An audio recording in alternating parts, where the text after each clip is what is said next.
सहाबा इकराम को सलाम पेश किया है।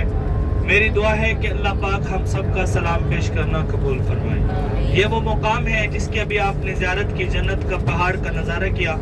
जाते जाते एक बार फिर से आप जन्नत के पहाड़ का नज़ारा करेंगे, फिर पता नहीं जिंदगी वफा करती है या नहीं। मेरी दुआ है कि अल्लाह पाक हम सबको बार बार मदीना पाक की हाजिरी नसीब फरमाए। अभी हम मस्जिद कुबा की तरफ रवाना है। गज़वाए उहद से हमारी गाड़ी मस्जिद कुबा के मुकाम की तरफ जा रही है। इस्लाम की सबसे पहली मस्जिद जिसका पहला पत्थर आप सल्लल्लाहु अलैहि वसल्लम ने अपने हाथ मुबारक से लगाया। आप सल्लल्लाहु अलैहि वसल्लम ने मस्जिद कुबा का जो पहला पत्थर है वो अपने हाथों मुबारक से लगाया था। जब आप सल्लल्लाहु अलैहि वसल्लम मक्का पाक से हिजरत करके मदीना पाक में तशरीफ लाए तो अंसार की बच्चों ने, अंसार के लोगों ने आप सल्लल्लाहु अलैहि वसल्लम का इस्तकबाल किया, दफलियां बजाई और ये तराना पड़ा, तला अल बद्रु अलैना के वादियों की घाटी में से चांद निकल आया है। तला अल बद्रु अलैना के वादियों की घाटी में से चांद निकल आया है। मरहबा मरहबा। आप सल्लल्लाहु अलैहि वसल्लम का खुश दिली से इस्तकबाल किया गया तो आप सल्लल्लाहु अलैहि वसल्लम ने अंसार की बच्चियों को दुनिया में ही जन्नत की बिशारत दी। हर सहाबी ये चाहते थे जब आप सरकार मदीना तशरीफ लाए, हर सहाबी के दिल की ख्वाहिश थी कि आप हमारे घर पे ठहरे, हमारे घर पे क़याम करें, तो हमारे मेहमान बन जाए। आप सल्लल्लाहु अलैहि वसल्लम किसी को नाराज नहीं करना चाहते थे। आप सल्लल्लाहु अलैहि वसल्लम ने फरमाया कि जहाँ पे मेरी सवारी क़याम करेगी मैं वहीं पे क़याम करूंगा। एक बहुत गरीब सहाबी सजदे में पड़े रो रहे थे। हजरत अयूब अंसारी रजी अल्लाह तआला अन्हु के अल्लाह मैं तो बहुत गरीब हूँ, मेरे घर पे कौन आएगा, मेरे घर पे कौन क़याम करेगा। तो प्यारे आका ने अपने रुकने का फैसला अपनी सवारी के ऊपर छोड़ दिया। तो अल्लाह की करनी ऐसी हुई कि आप सल्लल्लाहु अलैहि वसल्लम की जो सवारी है वो हजरत अयूब अंसारी रजी अल्लाह तआला अन्हु की दहलीज पे बैठ गई और वहीं पे आपने कुछ दिन क़याम किया और वहीं पे वही नाजिल हुई कि तकवा की बुनियाद पे एक मस्जिद तामीर की जाए। इस्लाम की जो सबसे पहली मस्जिद है वो मस्जिद कुबा है जिसकी बुनियाद अल्लाह के प्यारे महबूब ने खुद अपने मुबारक हाथों से रखी। जब मस्जिद बन के तैयार हो गई, मस्जिद की तामीर मुकम्मल हो गई तो चंद सहाबा इकराम ये अर्जी लेकर आए कि या रसूलुल्लाह सल्लल्लाहु अलैहि वसल्लम, मक्का वाले तो हज भी करते हैं, मक्का वाले तो उम्रा भी करते हैं, मक्का वाले तो मिना में भी जाते हैं, मक्का वाले तो मुज़दलिफा में भी जाते हैं, मक्का वाले तो मैदान अरफात में भी जाते हैं, वो बड़ा सवाब हासिल करते हैं, हम इस सवाब से महरूम हैं।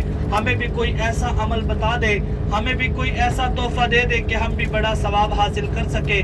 तो आप सल्लल्लाहु अलैहि वसल्लम ने फरमाया कि जो शख्स अपने मुकाम से चल के आएगा या सवारी पे बैठ के आएगा और आकर मस्जिद कुबा के अंदर 2 रकात नमाज नफल अदा करेगा उसे एक मकबूल उम्रे का सवाब मिलेगा। ऐसा भी कितनी बड़ी सादत की बात है। देखिए हम मक्का पाक में भी उम्रा करते हैं, कबूल करने वाली अल्लाह पाक की ज़ात है। हमारे देखने में, एहराम बांधने में, सफ़ा मरवा करने में, तवाफ करने में कोई गलती हुई हो तो अल्लाह पाक हमारी उस गलती को माफ़ फरमाए और हमारा वो वाला उम्रा भी कबूल फरमाए। लेकिन मस्जिद कुबा वो मुकाम है जहाँ पे आप सल्लल्लाहु अलैहि वसल्लम का फरमान है कि जो शख्स अपने मुकाम से चल के आएगा या सवारी पे बैठ के आएगा और आकर मस्जिद कुबा के अंदर 2 रकात नमाज नफल अदा करेगा तो अल्लाह रब्बुल इज़्ज़त उसे एक मकबूल उम्रे का सवाब अता करेंगे। तो अब इंशाअल्लाह उसी मस्जिद की तरफ हमारी गाड़ी का रुख है। जहाँ पे हम जा रहे हैं वहाँ पे 2 नफल अदा करने का सवाब, एक मकबूल उम्रे का सवाब है। इसके बाद हाईसबान हम जाएंगे खजूरों के एक बाग में। हाईसबान मदीने शहर के मदीना पाक के कुछ खास तबर्रकात, कुछ खास तोहफे होते हैं जो कि हाईसबान लेकर जाते हैं और लेकर जाने चाहिए। मदीने पाक का सबसे पहला तोहफा है आब जमजम का पानी जो मक्का के मुकाम से पाया जाता है और जिस पानी की फजीलत है कि 1000 लीटर पानी में 1 लीटर पानी आब जमजम का डाल दिया जाए तो वो सारे का सारा पानी आब जमजम हो जाता है। दूसरे 3 तबर्रकात जो हैं वो खजूरों के हैं।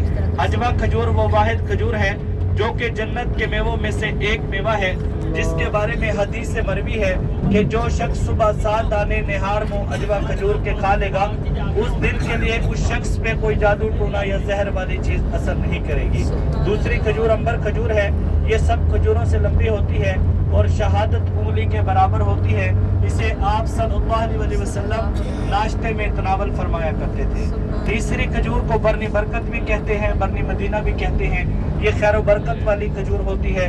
इसके अलावा सवाफी है, कलमी है, मबरूम है, मजदूल है, तो जहाँ से भी आपने लेनी हो। 3 खजूरें ये फजीलत वाली हैं। अजवा अंबर बरनी बरकत। ये 3 खजूरों की फजीलत है, जहाँ से भी ले थोड़ी थोड़ी ये तबर्रक के तौर पर लेकर जाएं, जहाँ से आपका दिल मुतमिन हो, जहाँ से आपको चीज़ अच्छी लगे, रेट मुनासिब लगे, जहाँ से भी खरीदना चाहें। इसके अलावा इस ज़मान मदीने शहर के 2 खास और नायाब तबर्रकात होते हैं। एक जो पुराने साथी बैठे हैं उनको पता भी होगा, एक मदीने शहर का बहुत ही खास सुरमा होता है अल अस्मद, जिसे आप सल्लल्लाहु अलैहि वसल्लम अपनी आँख मुबारक के अंदर लगाया करते थे। ये पलकों को उबारता है, आंखों को निखारता है और बिनाई को तेज करता है। मजीद तफसीलात जो है वो इसके ऊपर लिखे हुए हैं। भाई साहब, जो अल अस्मद सुरमा है उसका आप सल्लल्लाहु अलैहि वसल्लम ने अपनी आँख मुबारक के अंदर इस्तेमाल किया है। जो दूसरा तबर्रक है, दूसरा तोहफा है, मुकाम बदर, जंग बदर, जहाँ पर इस्लाम की पहली बड़ी जंग 17 रमजान अल मुबारक को हुई। जंग बदर के मुकाम पे एक कुदरती तौर पे दरख्त पाया जाता है, जिससे शाख या पत्ता तोड़ लिया जाए तो उस दरख्त से कतरों की सूरत में एक अरक एक तेल निकलता है। उस तेल का कतरों की सूरत के अंदर इस्तेमाल किया जाता है। उससे निकलने वाले तेल को कुदरती रोगन बिल लिसान कहते हैं। पुराने साथी इसके बारे में बेहतर तरीके से जानते हैं। तो मोहतरम मुजाहिदीन किराम, कुदरती रोगन बिल लिसान जो है वो जंग बदर का एक मशहूर तेल है, जिसमें अल्लाह रब्बुल इज्जत ने कुदरती तौर पे 70 बीमारियों की शिफा रखी है। तिब्बे नबी में भी इसका जिक्र है, आप यूट्यूब पे भी सर्च करेंगे कुदरती रोगन बिल लिसान, कम बेश ये 70 बीमारियों के लिए इस्तेमाल होता है। सबसे पहले इसको 4 चीज़ों के लिए इसको तेल को मखसूस इस्तेमाल करते हैं। सबसे पहले इसकी शुगर की बीमारी के लिए इस्तेमाल करते हैं। सुबह फजर की नमाज के बाद एक जैतून के तेल का चम्मच लेना है खाने वाला, उसमें 3 कतरे रोगन बिल लिसान के मिला के निहार मुँह 21 दिन तक यकीन अल्लाह के साथ में रख के पी ले, अल्लाह के हुक्म से शिफा होगी। दूसरी 3 चीज़ों के लिए जोड़ों का दर्द, बे औलादी, असाबी कमजोरी, दमा, फालिज, कैंसर जैसे अमराज के लिए दूध में 3 कतरे डाल के चम्मच से हिला के दूध को पी ले, अल्लाह के हुक्म से शिफा होगी। ऐसा शिफा देने वाली अल्लाह की ज़ात है, अल्लाह चाहे तो मिट्टी से शिफा देता है। तो ये मदीने के 2 तबर्रकात हैं, 2 तोहफे हैं। ऐसा ये 2 तबर्रकात कुछ ऐसा मक्का शरीफ से लेके जाते हैं, कुछ ऐसा बदर शरीफ से लेके जाते हैं, कुछ ऐसा मदीना शरीफ से लेकर जाते हैं। जिन्होंने ले लिया उनको भी तरीका इस्तेमाल बता दिया।